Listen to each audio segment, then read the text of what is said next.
Okay, my friends, and now I want to talk about classic blues guitar albums that I consider mandatory listening for any serious student of blues guitar.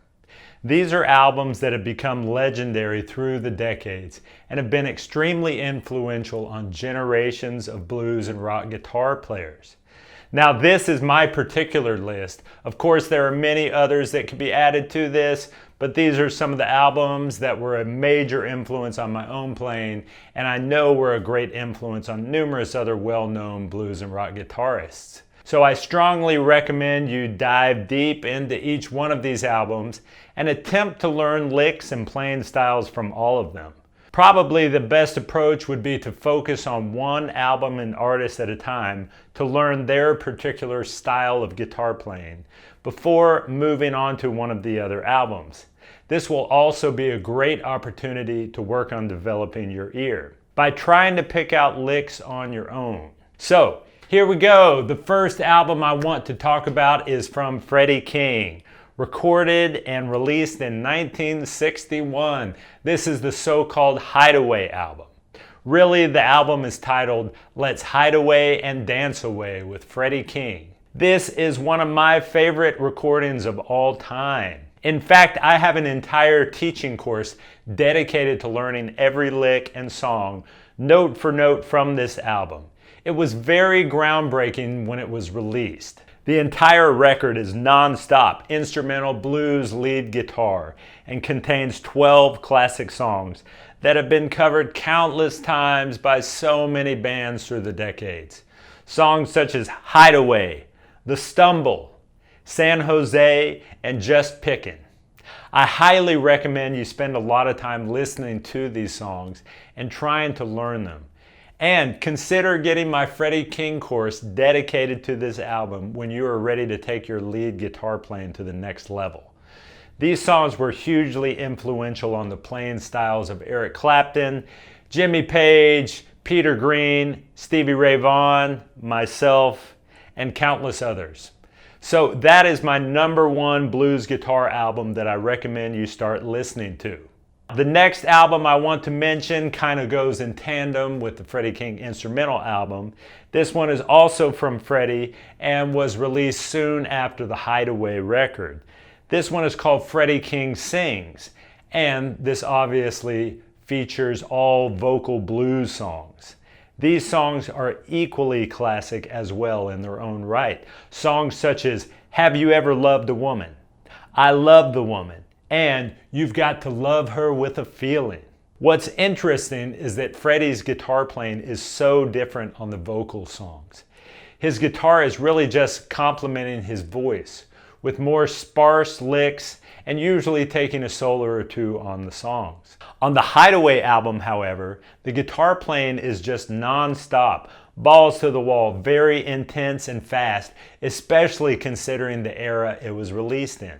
You'll probably find that playing along to and picking out licks on the Freddie King Sings album will be easier to do at first, as there are a lot of slow blues songs and also the licks are more concise with plenty of space in between them. The third album on my list is from the incomparable B.B. King. Really, any of B.B.'s early albums are mandatory to listen to, but the B.B. King Live at the Regal album from 1965 is considered one of his greatest and most well-known early recordings. Because it is recorded live at the Regal Theater in Chicago, you really get a sense of just how dynamic his music, band, and guitar playing was back then, as well as how extremely popular he was at the time. With all of the screaming girls and the crowd going wild in the background, you realize that he really was the blues equivalent of the Beatles during that era.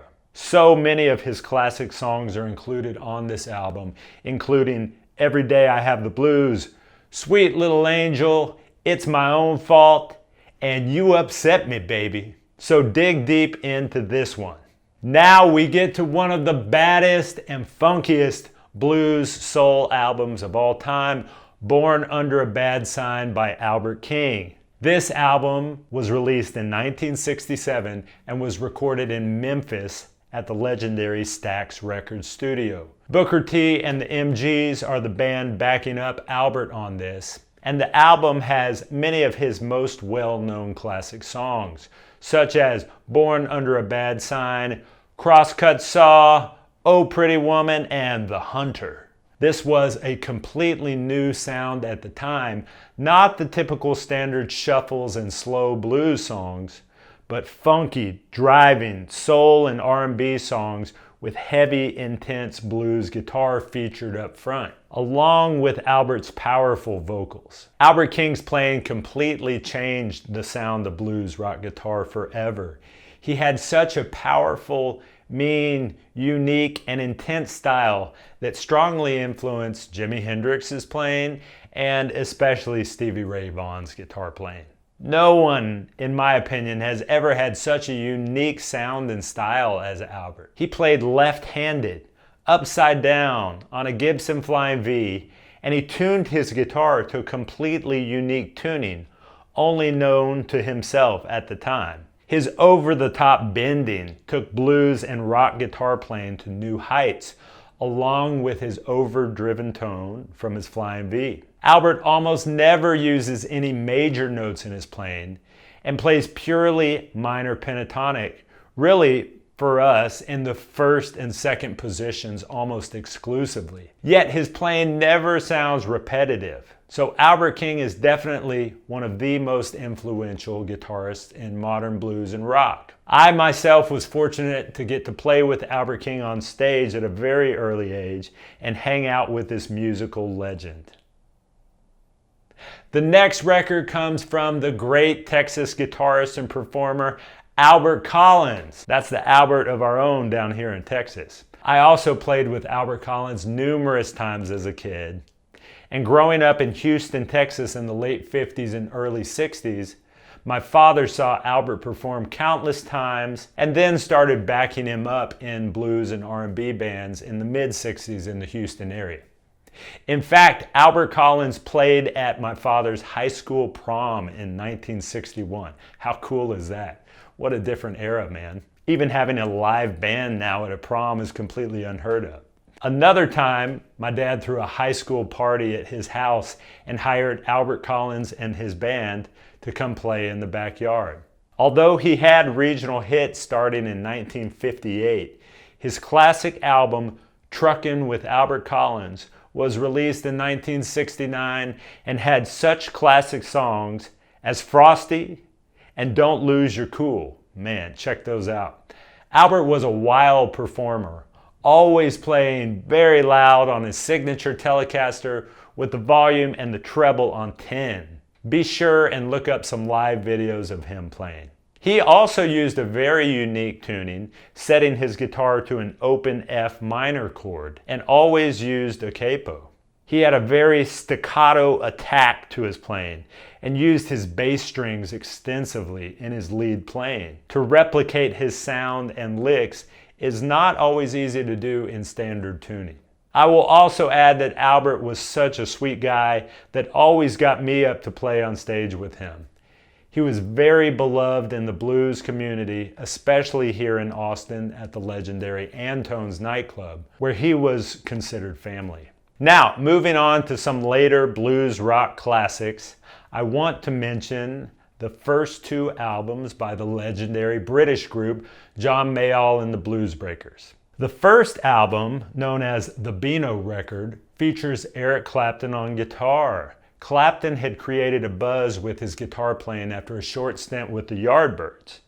But it really was with this Bluesbreakers album, released in 1965, that solidified his status as a blues rock guitar master. In fact, this era inspired the famous expression, Clapton is God, in the UK. His playing on the Otis Rush classic, All Your Love, his fiery rendition of Hideaway by Freddie King, his cool rhythm and lead riffs on Little Girl, and the classic instrumental that used to be covered by everybody way back when, Stepping Out, made him into a guitar legend overnight. Also, his cover of the early Robert Johnson tune, Ramblin' on My Mind, is the first time he was featured as a lead vocalist. Not long after his short stay with the Blues Breakers, he went on to form the blues rock supergroup Cream, and then of course many other band configurations throughout his long career. He was one of the first British blues guys playing a Les Paul, and I believe it is because he was so heavily influenced by Freddie King, and Freddie King used a Les Paul on his early recordings as well. In combination with the brand new British guitar amplifiers called Marshalls, Clapton's tone on this album ushered in a new era of heavy, overdriven blues rock guitar playing. And the Les Paul went on to become the guitar of choice for most of the English guitar gods. Now, the following Blues Breakers album from 1967 featured Clapton's replacement, the amazing Peter Green. Peter Green went on to form the original lineup of Fleetwood Mac. At the time he was in the Blues Breakers, many considered his playing to be even greater than Clapton's. Listen to Someday After a While and The Stumble from this album, Freddie King cover. And also look up the live recording of The Stumble from this era. Absolutely amazing playing. Now, let's talk about one of my favorite blues rock albums ever, and that is a little lesser known. This is from the amazing Texas blues artist Johnny Winter. A lot of Texas guys on this list. I might be a little biased. Now, this album is called The Progressive Blues Experiment and was recorded live in Austin during the day, during the sound check at a club called the Vulcan Gas Company, which was really one of the earliest rock music clubs in Texas. It was recorded in 1968, and the band was a trio with a very young Tommy Shannon from Stevie Ray Vaughan and Double Trouble on bass. This album gives an idea of Johnny's amazing command of blues rock guitar and singing. It includes heavy, aggressive songs and playing, as well as some of the most incredibly authentic solo blues slide playing and singing ever recorded. Also recorded in 1968 is the first Taj Mahal album called The Natural Blues. The songs on this record are so cool. Classics such as She Took the Katy and Left Me a Mule to Ride, Corina, and Going Up to the Country, Paint My Mailbox Blue. This record featured Jesse Ed Davis on guitar, and Jesse Ed's playing is so funky. Jesse Ed, although you might not be familiar with him, is somewhat of a legend himself. He later played with musicians such as Eric Clapton, John Lennon, and George Harrison. He was from Oklahoma and was a member of the Kiowa Indian tribe. Moving on into the more modern blues guitar era, in the early 80s, Austin's own Stevie Ray Vaughan stunned the guitar world with his debut album, Texas Flood. It was completely unlike any other popular albums coming out at the time. Stevie Ray had been playing in bands since he was a kid and performing as a frontman in Austin for a number of years.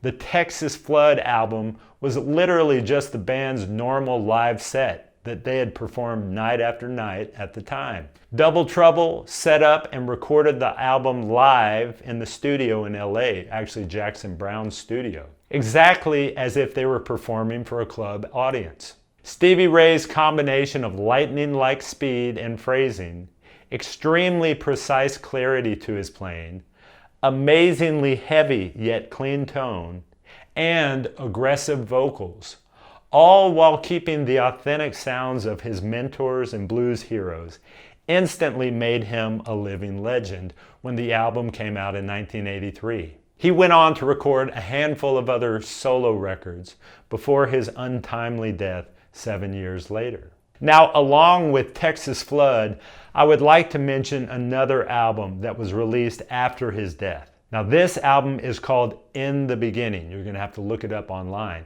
And it was recorded several years earlier here in Austin at a great club called Steamboat. 1980 it was recorded here. And it's a live show at Steamboat. SRV played Steamboat numerous times, and it was one of the great venues for bands to play here in the 80s and 90s. I myself played there a number of times before it closed in 1999 or so. The In the Beginning album gives a glimpse into Stevie Ray's live sound in the early days of the band. This is before even Tommy Shannon was playing bass. Stevie Ray was still playing in standard tuning.